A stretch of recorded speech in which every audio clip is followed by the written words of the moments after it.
Welcome back, everyone. Before we dive in, be sure to drop your thoughts, feelings, and lessons in the comments below. Like the video and subscribe so you never miss stories like this. Let's get into it. The cruel thing my wife did was sit there while her father insulted my family name. And then she quietly entertained his plan to erase it from our son's life like it was a reasonable compromise. Here's how it happened. I'm Adrian Cole, a black man raised in Prince George's County, Maryland, where people might not have money, but they have pride and they have memories. In my family, your name is not a decoration, it is a record. It holds the stories you don't put on social media, the overtime, the second jobs, the evictions you survived, the promises you kept when nobody was watching. My father taught me that a man's calm is not weakness, and my mother taught me that dignity is something you guard like you guard a child. I met my wife, Vanessa Whitfield, at a community fundraiser in Largo. She worked in property management, polished and organized, the kind of person who always had gum in her purse and a backup plan in her head.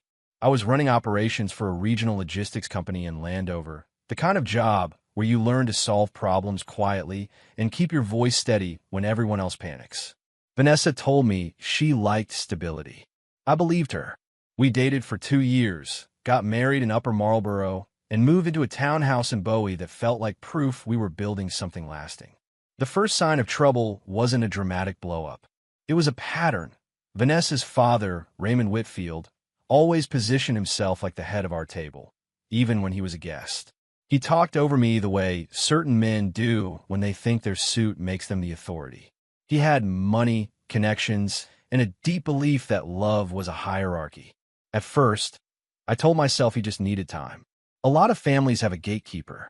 I thought if I stayed respectful, he would eventually relax and see that I wasn't trying to take anything from them. Raymond didn't relax. He escalated, but in small ways that were easy for Vanessa to dismiss. He would forget my name and call me Aaron or Andre and then smile like it was a joke. He would ask what I did for work, then stare blankly when I answered like operations meant nothing unless it came with a fancy title. He'd mention his friends who were attorneys and developers, then look at me like I was a contractor he hadn't paid yet. Vanessa would squeeze my hand under the table, but she never corrected him out loud. The real issue wasn't Raymond alone. It was Vanessa's relationship with his approval. When Raymond spoke, Vanessa became smaller, softer, eager. She was a grown woman who handled tenants, budgets, deadlines. But around her father, she moved like she was still 12, still auditioning for praise. I understood loyalty. I respected my family. But I didn't respect a marriage where my role was to absorb disrespect so someone else could keep peace. I tried to talk to Vanessa about it one night after a dinner in Bowie, where her father had made another joke at my expense. She told me I was reading too much into it. Then we had our son, Jordan, and something in Raymond sharpened. It was like the baby wasn't just a child. It was a legacy vehicle Raymond wanted to drive. Jordan had my eyes and Vanessa's smile. He was quiet, observant, the kind of kid who watched adults before he spoke. The first time Raymond held him, he didn't say, "He's beautiful," or "He's healthy." He said, "He's a Whitfield if you raise him right." I laughed politely because I didn't want to start a fight over a comment.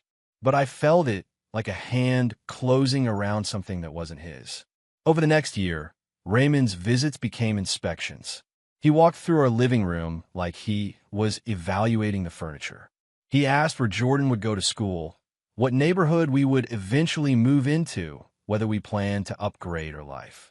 Vanessa would light up, promising him things we hadn't agreed on. When I'd challenge it later, privately, she'd say, "He's just talking," or "It's not that serious."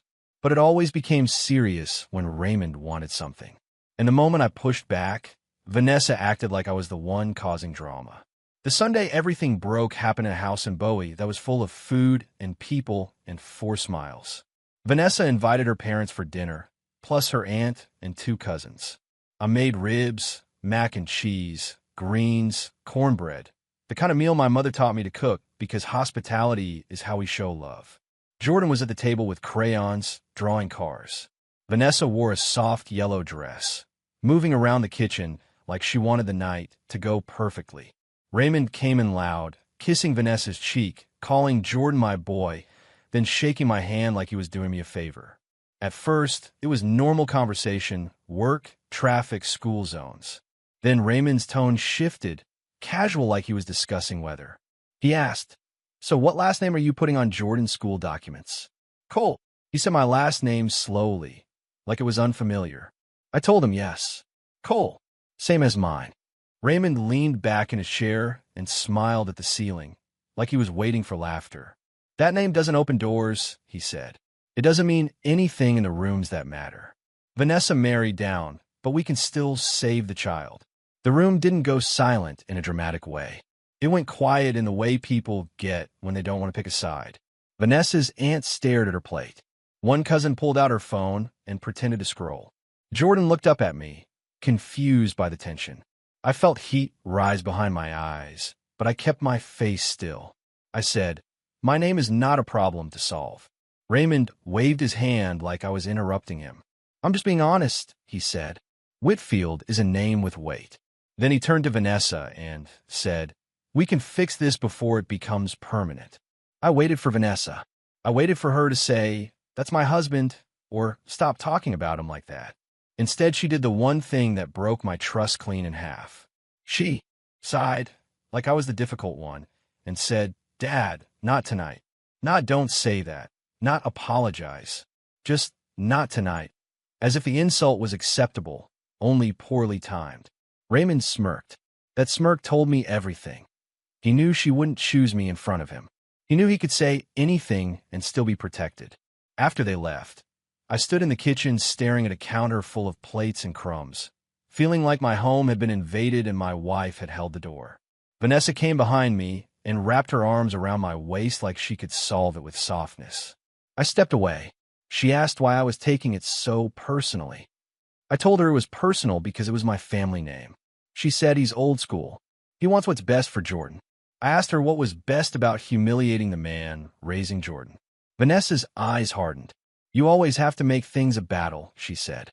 That sentence sat in my chest like a stone. For weeks after, Raymond acted like nothing happened. He sent Vanessa listings for homes in nicer areas.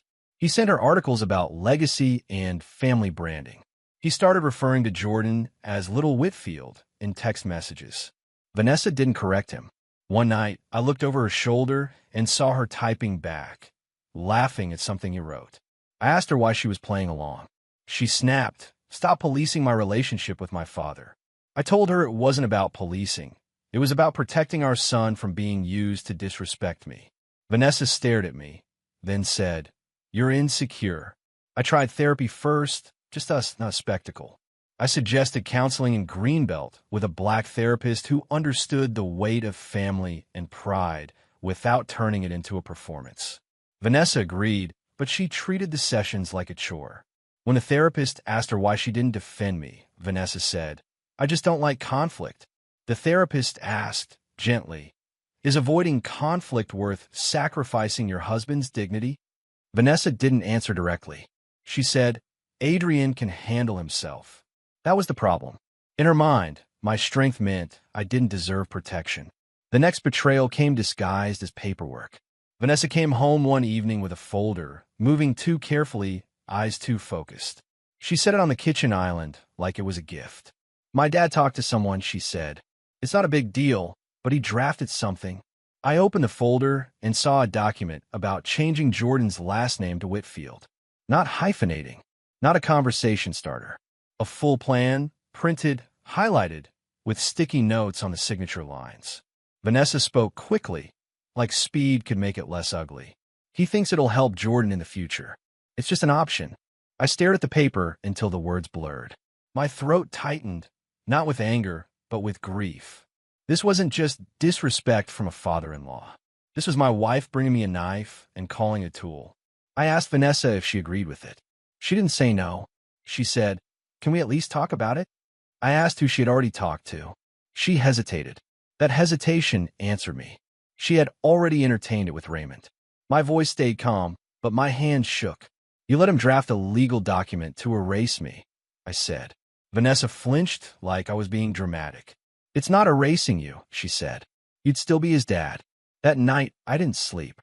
I listened to Jordan's breathing on the baby monitor, steady and innocent, and felt something shift inside me from endurance to clarity. I grew up watching men mistake silence for love, sacrifice for loyalty, humiliation for maturity. I promised myself I wouldn't repeat that. I wasn't going to scream or throw things. I wasn't going to beg Vanessa to value me. I was going to protect my son and my name with the same seriousness I used at work when something threatened the entire operation. Quiet, precise, documented. The next morning, I scheduled a consultation with a family attorney in Lanham. I didn't tell Vanessa first, because I knew she would try to stop it, not because she was evil, but because she was trained to keep her father comfortable. The attorney didn't hype me up. She asked facts. What was said, what was written, whether there were texts. I showed her screenshots of Raymond calling Jordan Little Whitfield, the draft document, Vanessa's messages where she didn't reject the idea, just tried to smooth it. The attorney nodded and said, "You're not overreacting. You're preventing a bigger problem." When I left that office, I sat in my car for 10 minutes and breathed until my hands steadied. I didn't feel triumphant. I felt sad that I had to defend my basic dignity inside my own marriage. But sadness didn't mean weakness. It meant I still cared. That afternoon, I did what I always did when a situation required control. I reduced it to a clean boundary, written clearly, with no insults, no profanity, no emotional rambling, nothing that could be twisted. One message, calm, final. I sent it to Raymond, and I copy Vanessa. "Mr. Whitfield, I am documenting that you have attempted to interfere with my child's legal identity and have repeatedly made statements about erasing my family name. Any further contact about changing my son's name will go through my attorney. Effective immediately, you are no longer authorized to represent my household in any financial or legal discussion. Confirm you understand." I read it twice before sending it. My finger hovered. Then I pressed send and put my phone down like setting down a heavy tool. Raymond read it quickly. He didn't reply. Vanessa stared at my phone like I had committed a crime. "Why would you bring lawyers into this?" she asked. "Because your father brought legal documents into my kitchen," I said. Vanessa's face tightened. "You're trying to embarrass him," she said. That word, embarrass, made me almost laugh because it revealed what mattered to her. Not what he did, not what I felt. His pride, his image. I told Vanessa I wasn't responsible for protecting a man who refused to respect me. That night, Vanessa slept facing the other direction. I lay awake, thinking about Jordan's future, school forms, doctor visits, the moments when his identity would be written down by other people. I thought about my father, who had passed away before he could. Hold Jordan, and how he would have looked at me if I allowed my son's name to be traded like a business deal. I thought about my mother, still in Prince George's County, who kept family records in a shoebox like they were sacred. I decided something else, too. If Vanessa kept choosing Raymond, I would choose Jordan and myself. Karma didn't come like a movie. It came like a phone vibrating the next morning while I was on a conference call. Raymond called. I muted my mic and answered. His voice was sharp, trying to sound in control. "What did you do?" he demanded. I asked what he meant. He said, "My lender is asking questions. People are acting weird. Fix it." His assumption was automatic. If something went wrong for him, it must be because someone smaller dared to move. I kept my tone even. "I didn't do anything," I said. I set a boundary. Raymond breathed hard through his nose. "Don't play games," he said. "I know you made a call." I didn't correct his misunderstanding immediately. I let him sit in it because he needed to learn something. Boundaries are not sabotage. "Your financial problems are not my responsibility," I said. "But my child's identity is." Raymond lowered his voice like he was negotiating.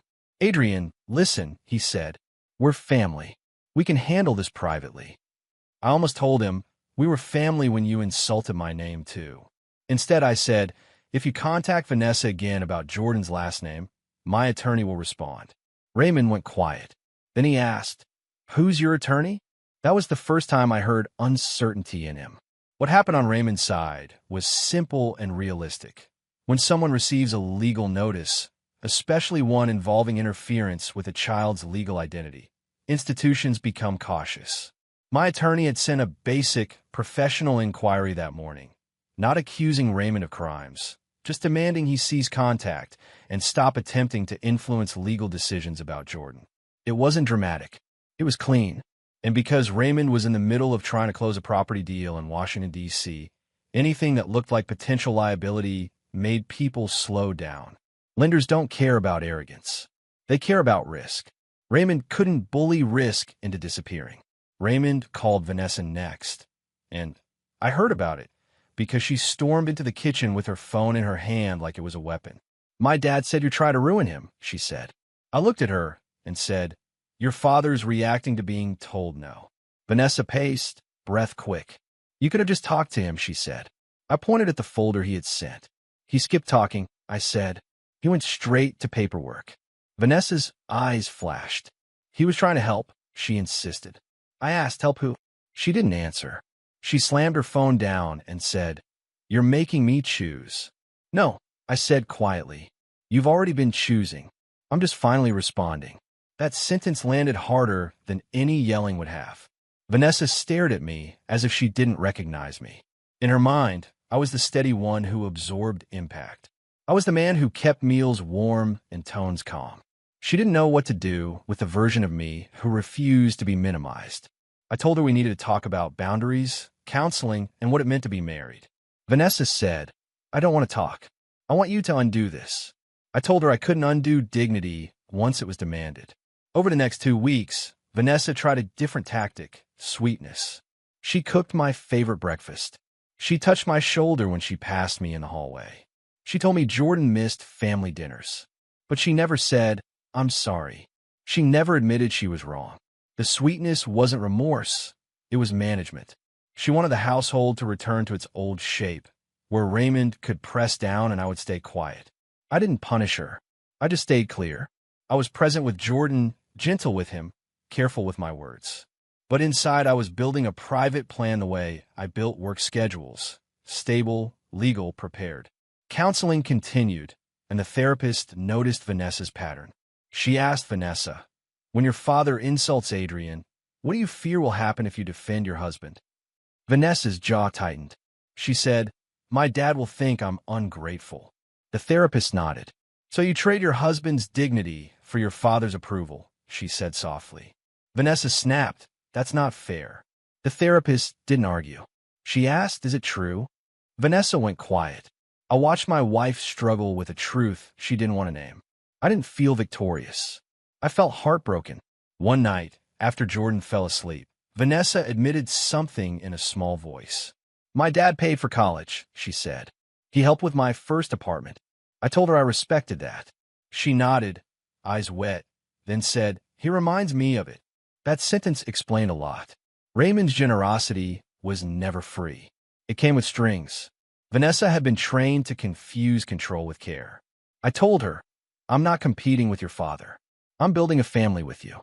But I won't be the place you dump the pressure of refusing to return to him." Vanessa whispered, "I don't know how to stand up to him."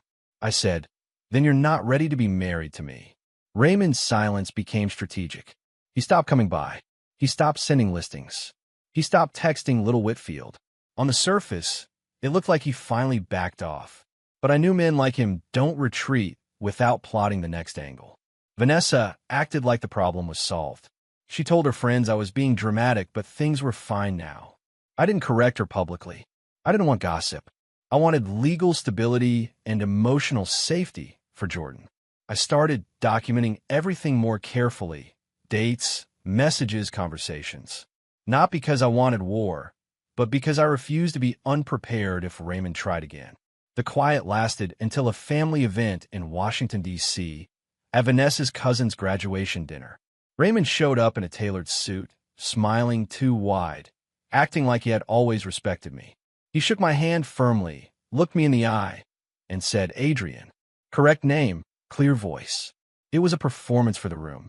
Vanessa exhaled with relief, like the tension was gone. But as the night went on, Raymond made subtle comments about legacy, about what kind of men lead, about names that carry. He never apologized. He never acknowledged what he had done. He just shifted tactics, less obvious, more slippery. After dinner, as we were leaving, Raymond pulled Vanessa aside and spoke low. I watched her face change, tighten, then soften. When she walked back to me, she would meet my eyes. In the car, I asked what he said. Vanessa hesitated, then said, "Nothing." I told her not to lie to me. She snapped, "Why are you interrogating me?" I pulled over near a quiet street because I refused to argue while driving with Jordan in the back. I said, "Because secrets are how people move against you." Vanessa glared.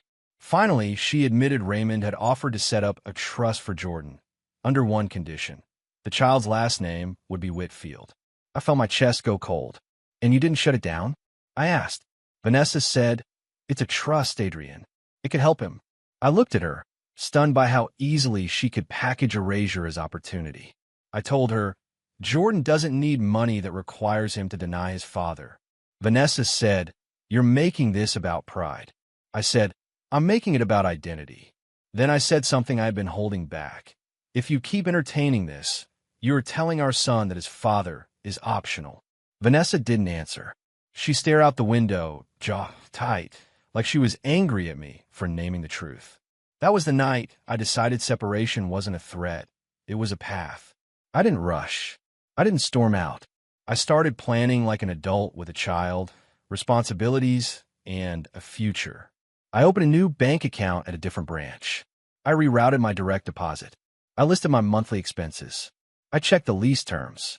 I asked my attorney about custody arrangements in Maryland and what documentation mattered. I took pictures of Jordan's room, his routines, his school notes, proof that I was actively parenting. I wasn't trying to take Jordan away from Vanessa. I was trying to ensure Jordan's stability if Vanessa kept letting Raymond destabilize our home. When Vanessa noticed changes, me scanning documents, me asking specific questions, she tried to regain control with accusation. "Are you planning something?" she demanded. I told her I was planning peace. She laughed bitterly. "So you're leaving because my dad doesn't like your last name?" she said, simplifying to make me look petty. I looked at her and said, "I'm leaving because you didn't like me enough to defend me." That sentence made her flinch. Then her face hardened again. "You're trying to punish me," she said. I replied, "I'm choosing myself.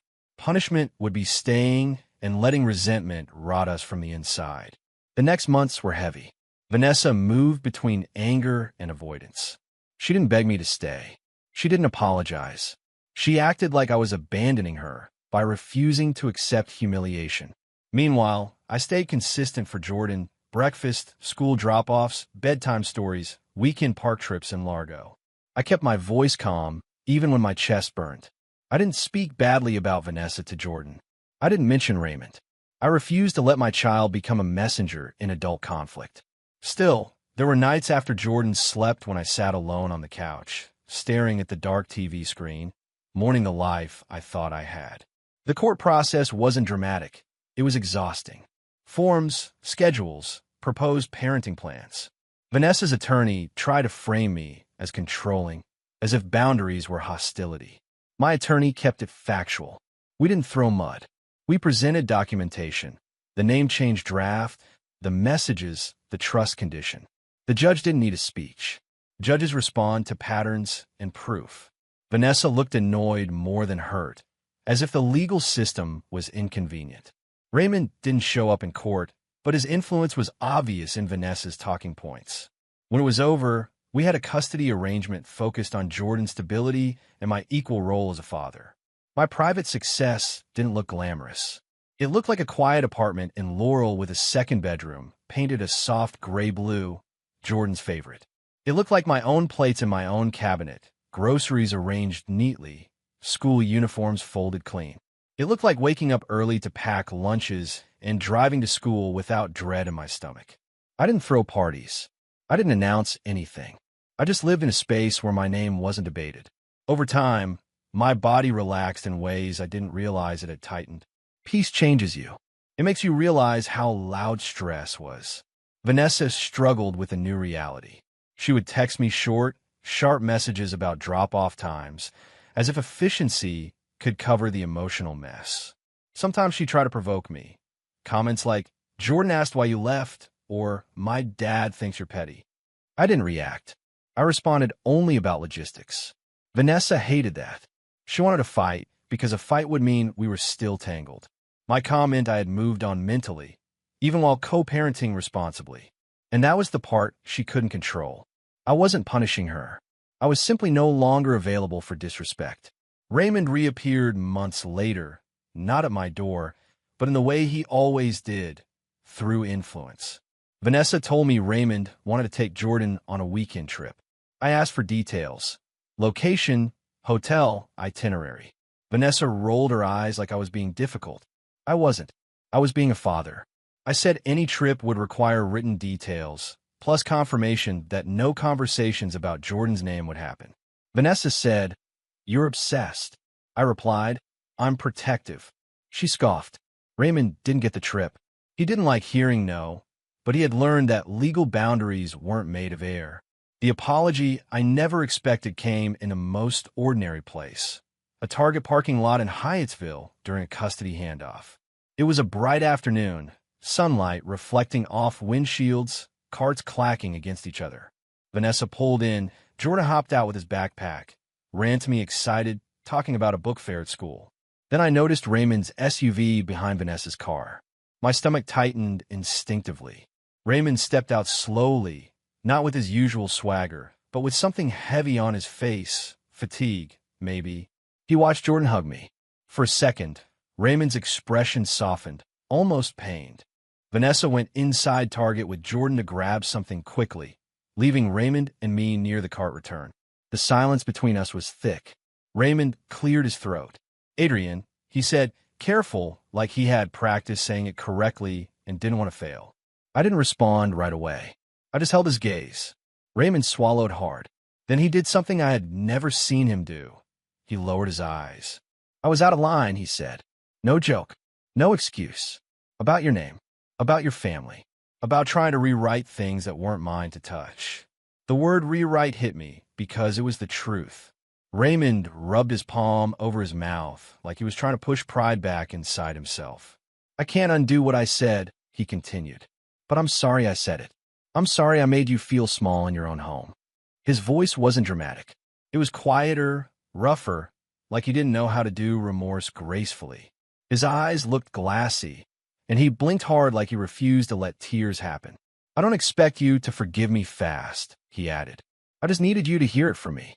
I felt a strange mix of relief and anger. Relief that he finally named the harm. Anger that it took legal boundaries and consequences for him to reach this point. Raymond nodded once, like he was agreeing with himself. "Your name is your son's name," he said, "and it should have never been a question." He didn't ask me to shake his hand. He didn't ask for a hug.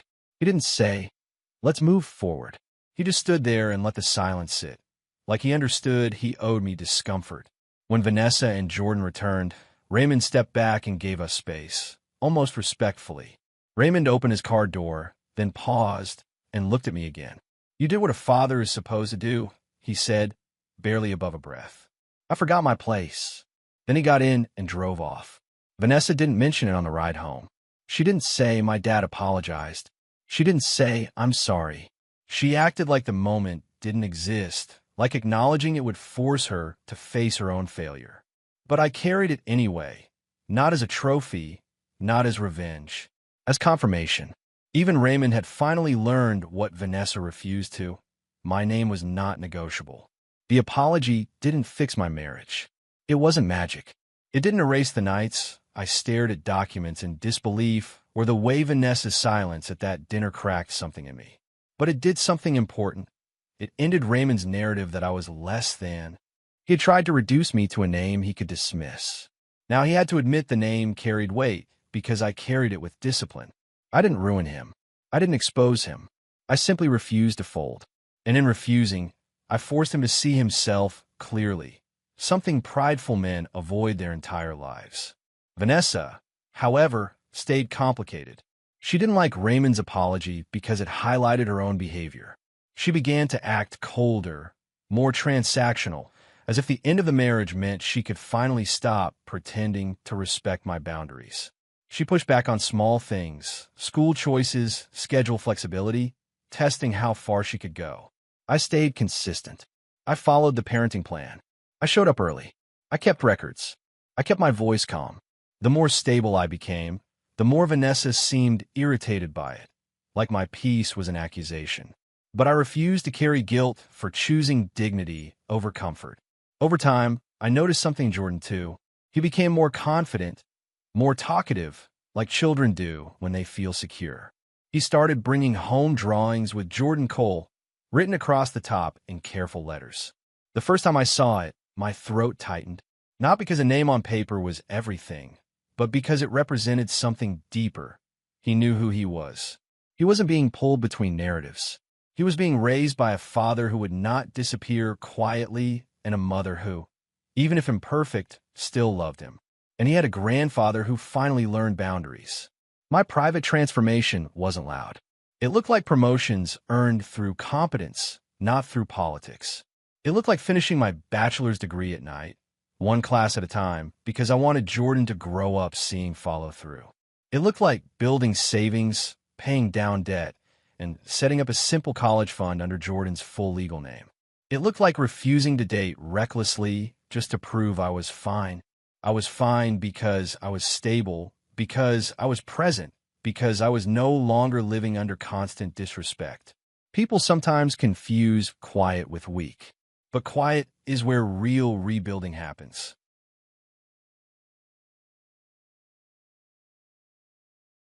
There were still hard moments. Holidays were split. School events required polite distance between Vanessa and me. Sometimes I'd catch Vanessa watching me interact with Jordan, and her eyes would flicker with something, regret, maybe, or just awareness of what she lost. But she never said it. She never owned it. I stopped needing her to. Part of growing is accepting that some people will never give you the closure you earned. They will only give you evidence. Vanessa had given me enough evidence to build a new life without her. I wasn't bitter. I was realistic. Raymond kept his apology private. He didn't call a family meeting. He didn't announce that he was wrong. He didn't try to turn it into a performance. In a strange way, that made it more believable. He began to respect drop-off boundaries. He stopped using Jordan as a symbol of Whitfield legacy. When he did see Jordan, he treated him like a child, not like an investment. Once, at a school event in Bowie, Raymond stood beside me and didn't speak over me. He listened. He nodded. It wasn't friendship. It wasn't close. It was basic respect, delayed but real. The message that made Raymond speechless wasn't powerful because it was harsh. It was powerful because it was clean. It forced him to understand that my calm wasn't permission. It was restraint, and restraint has limits. That message drew a line that couldn't be laughed off at a dinner table. It turned Raymond's arrogance into a liability he couldn't bully away.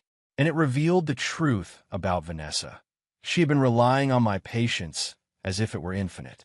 When I stopped offering it, the entire structure changed. People always notice boundaries when they are benefiting from your lack of them. I think about that first dinner sometimes. The ribs, the laughter that died in people's throats, Jordan looking up like he sensed something wrong. I remember the exact moment Vanessa said, "Dad, not tonight," instead of defending me. That moment is why I'll never pretend endurance equals love again. Love is protection. Love is loyalty out loud. Love is choosing your spouse in the room where it counts, not apologizing privately afterward. Vanessa didn't do that. Raymond eventually did, but only after consequences taught him humility.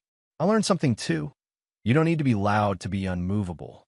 On the day I picked Jordan up for a long weekend, he climbed into my car and asked, "Daddy, why is my name Cole?" I glanced at him in the rearview mirror, small face serious. I kept my tone gentle. Because it's our family name, I told him composedly. It's part of our story. It means we belong to each other. He nodded like he understood more than his age suggested. Then he smiled and said, "I like it." My chest loosened. That was the payoff. Not revenge. Not public validation.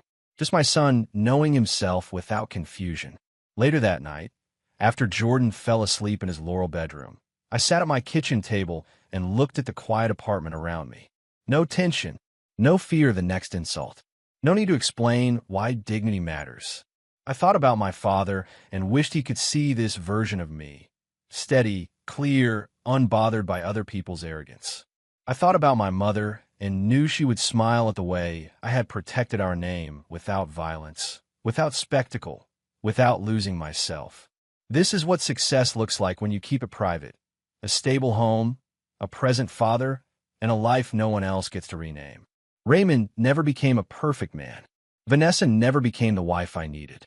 But karma still landed in a way that felt honest. The man who tried to erase me had to apologize to me, quietly, with no audience to impress. And the woman who let him do it had to live with the reality that I could not be controlled by guilt or tradition. I didn't win by humiliating anyone. I won by refusing to accept humiliation as the cost of love. One message drew the line. The next day proved that my name had weight. And every day after that, I carried it forward, peacefully, successfully, and on my own terms. If you respect quiet strength and clean boundaries, subscribe. These stories are for people who move smart, not loud. And share this with a father who's building stability without begging for respect. The end.